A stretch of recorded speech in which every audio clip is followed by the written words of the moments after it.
Bottom Line. Welcome to the Payments Podcast. I'm your host, Bottom Line Managing Editor Owen McDonald. Ever-quotable J.P. Morgan Chase CEO Jamie Dimon once said this: "Good regulation should be conducive to business and to customer protection." Well said. Given the growing regulatory burden on B2B payments, we were captivated by a recent piece of research from PwC called the Global Compliance Survey 2025. It's a treasure trove of compliance sentiment data. To give us an idea of how compliance innovation can improve outcomes, we're very glad to have with us Rob Stephenson, Director of Risk at PwC. Rob Stephenson, welcome to the Payments Podcast. Hi, Owen. Thank you for having me. We're glad you could be here, Rob. In this episode, we're examining the growing regulatory compliance burden. PwC's Global Compliance Survey 2025 took the pulse of over 1,800 professionals in 6 major verticals. Rob, what did you learn about how regulatory load or perhaps overload is impacting businesses? In broad strokes, what are the very top compliance trends you observed? Yeah, I think broadly speaking, what we found during the survey is that there's definitely an overwhelming sense that the regulatory burden has intensified. Compliance has become significantly more complicated across virtually every sector that we spoke to. And in fact, 85% of the respondents said compliance requirements have grown more complex in just the last 3 years. And that rises to 90% in financial services. Based on the current geopolitical landscape as well, I think this is going to be a continuing trend.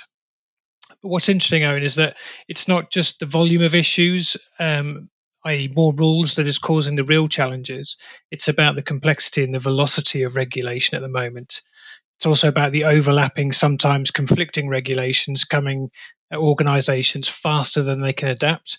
And that creates real pressure on leadership's time, resourcing, and confidence in decision making, which can cripple an organization's strategic ambitions.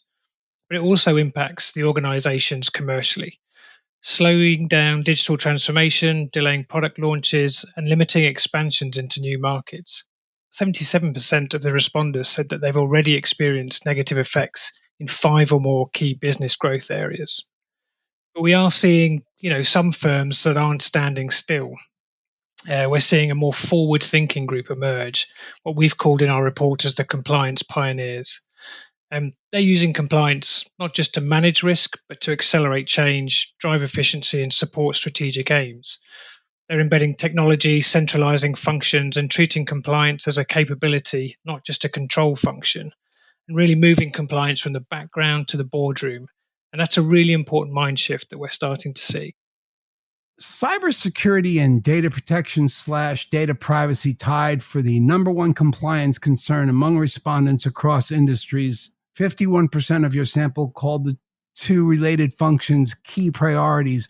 Rob, are these the areas you see getting the most attention in the near term? And if so, why? And that's cybersecurity and data protection / data privacy.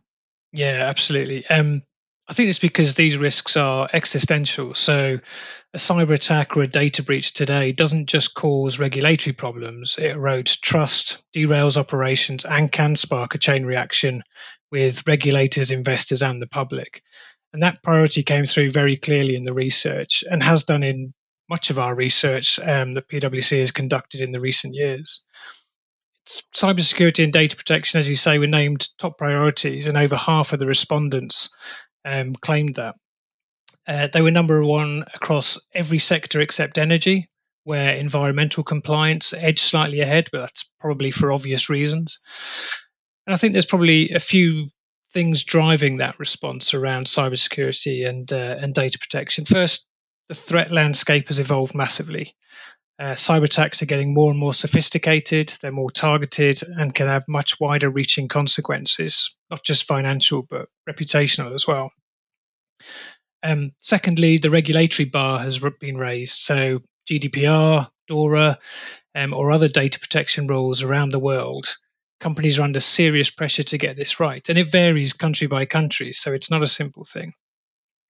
Thirdly, for me, it's still an unknown entity that evolves at pace.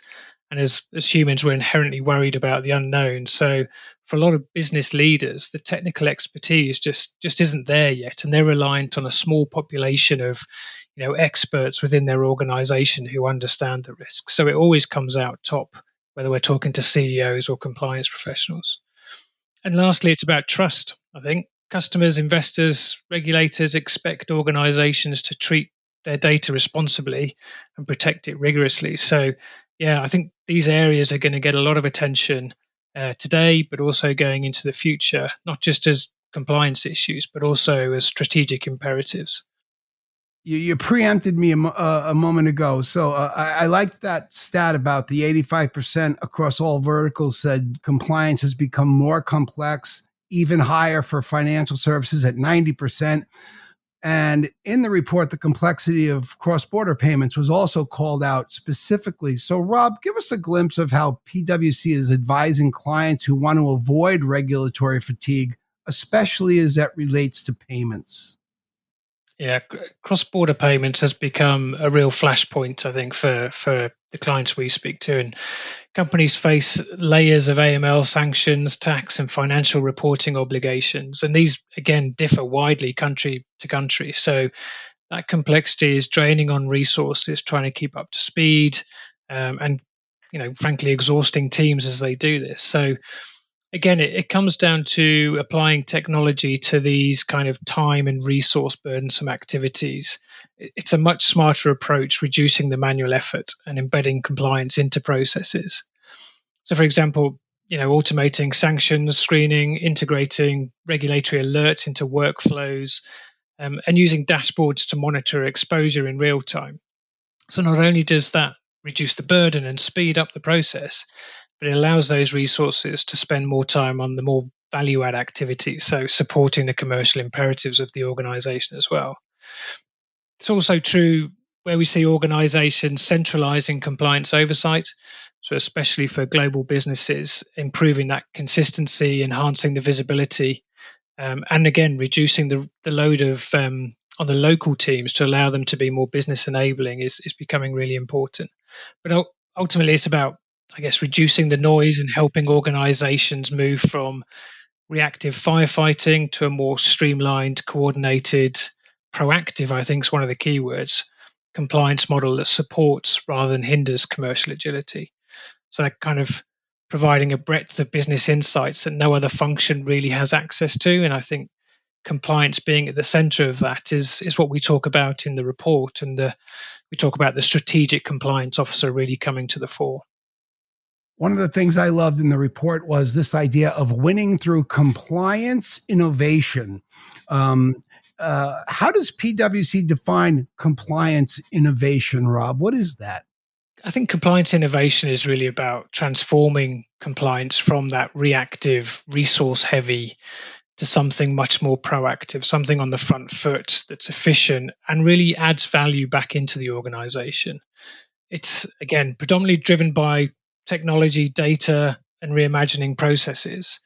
But it's also about the human ecosystem. So, be it the new skills required of compliance teams, such as data analysts, behavioral scientists, storytelling, but also the culture across the organization, that kind of shared accountability for compliance and ethics. So, if we talk about compliance by design in the report as well, and if we take that as a concept, it's really about, instead of bolting compliance on at the end of a process, you embed it at the outset. So teams engaging with compliance at the concept stage of a new product rather than at the sign-off stage. Obviously saves time, reduces rework, builds quality and governance into the process. So what the report showed is that organizations that are doing this well, embedding compliance early and integrating tools, centralizing data, are really gaining agility in their operations. They're able to spot risks much faster, make quicker, better decisions, and accelerate transformation. And that's the essence, I think, of compliance innovation. And the publication, as we talk about, it's about reinventing compliance to speed up, not trip up. Risk mitigation ranked as the top 3 influencer of compliance investment behind being able to respond to regulatory issues and regulatory changes at 44% and 42% respectively. Rob, how does compliance innovation lower risk in a volatile market? It's a great question. I think it's not just about lowering risk. It's probably more about navigating risk as well.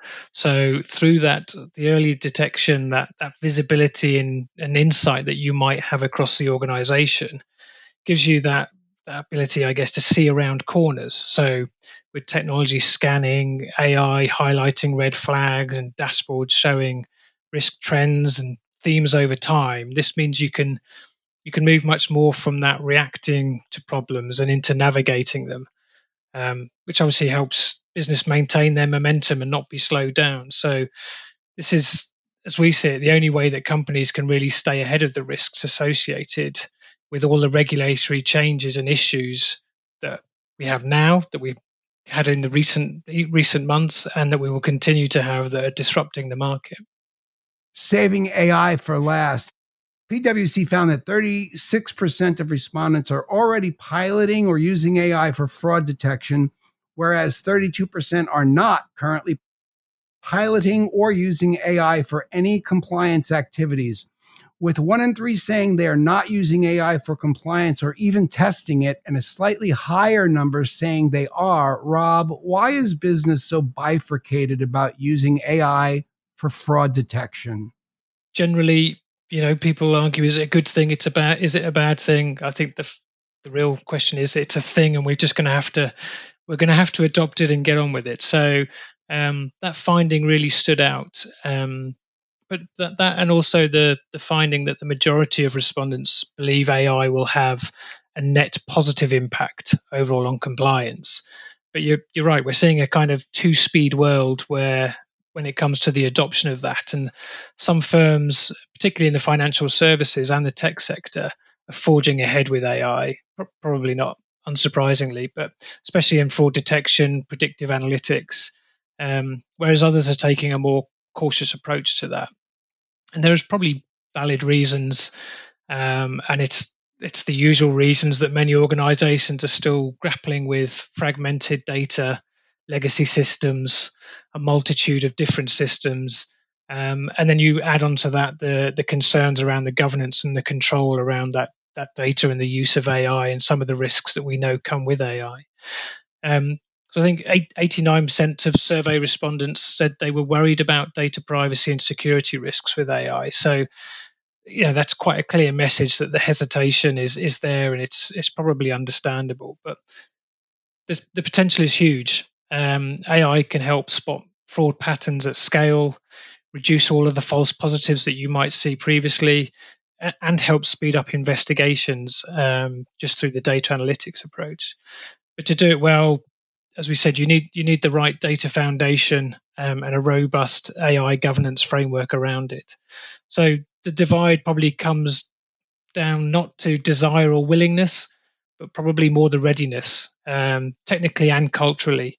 So I think, what we see some companies doing is almost testing the water, doing small pilot initiatives, building up a bit of confidence, getting the data right, and then as that becomes part of the broader compliance and risk strategy, you just slowly add additional risks in new data sets and things like that, and increase the breadth of what you're doing. But it's not just about adopting the technology, it's about obviously doing it responsibly as well. Agreed. Compliance innovation. It's a smart new tonic for the old problem of regulatory fatigue.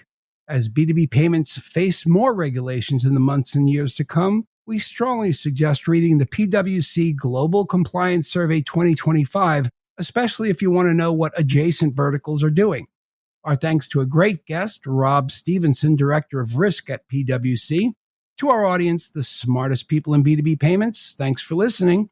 Hit subscribe. Catch us again on your favorite podcast platforms, including Apple and Spotify. Bye for now.